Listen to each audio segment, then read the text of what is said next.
présente, je m'appelle M. Topé Atoli Dekonzad. Je suis de la Côte d'Ivoire.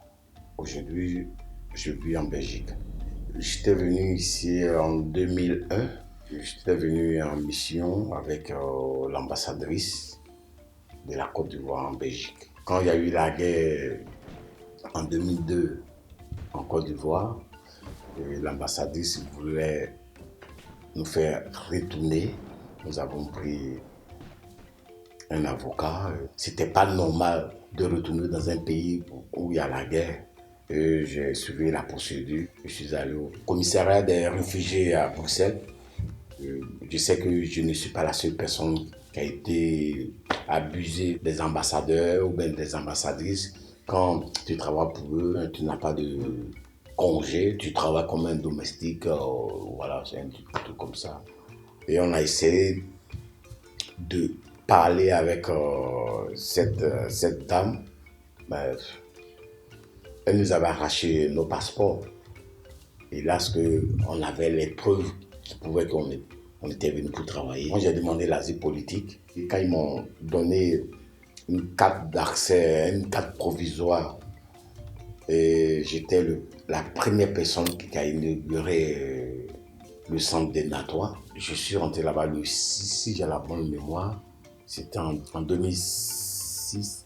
Et je suis parti de là-bas en 2007. La Croix-Rouge, c'est un coin de pèlerinage. Il y a l'éducation, il y a ce que tu es venu chercher et ce que tu es venu apprendre.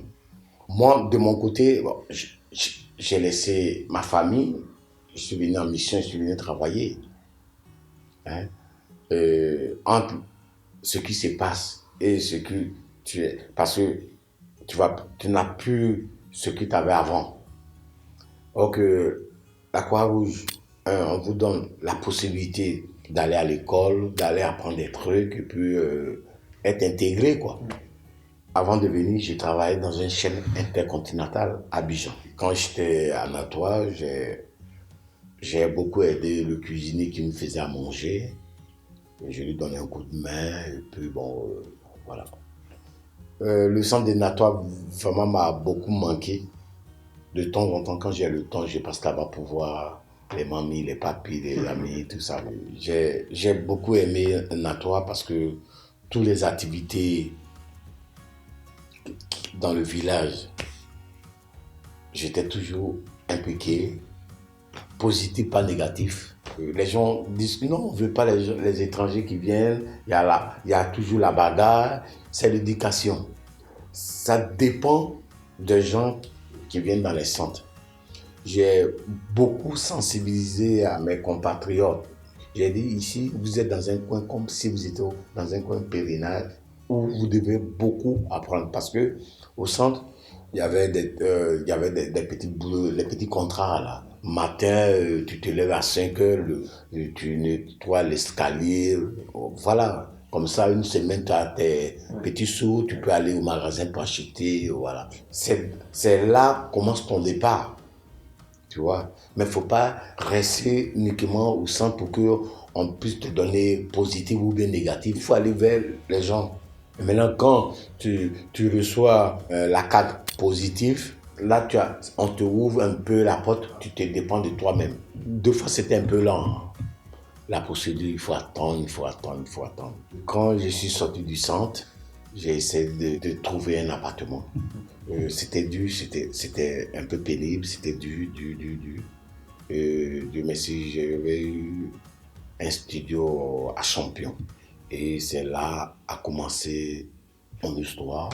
J'ai fait l'article 60 au CHR, c'était mon premier boulot. Après Champion, je devais attendre encore une autre procédure pour avoir définitivement ta carte blanche, quoi. Quand j'étais sorti, j'avais la carte orange. C'est la carte orange, c'est la carte provisoire. Je ne sais pas si c'est un don que Dieu m'a donné. Après le football, c'est la cuisine. Quand tu es cuisinier, ça te donne la possibilité de connaître les gens dans ce monde que nous vivons. Aujourd'hui, je dis Dieu merci parce que la cuisine m'a permis de connaître des personnalités de ce monde, de chez moi juste ici. En conclusion, c'est la cuisine qui m'a fait venir en Europe. Je ne suis pas allé à l'école de cuisine, j'ai appris sur l'État. Mon premier boulot à la cuisine, c'était la maison de hamburger House.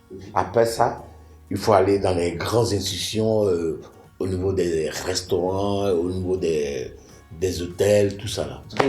Je vais pas me lancer des fleurs parce que la Côte d'Ivoire, c'est au niveau de la nourriture, je ne sais pas comment je peux vous dire, nous sommes number one.